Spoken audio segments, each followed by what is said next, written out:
Fix Mega unable to open file. Hello everyone, this is Sabrina here to help you today. So without any further ado, let's get into the video. In this video, I will tell you how to fix Mega app unable to open file. So first, head over to your Play Store and make sure you have the latest version of Mega app.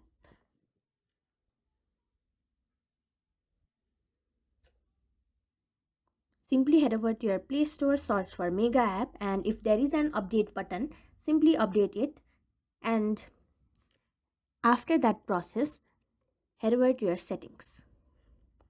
Then go to apps.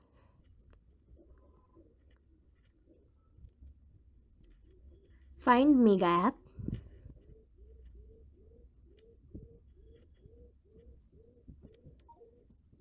Then go to its storage section and tap on clear cache and tap on clear data.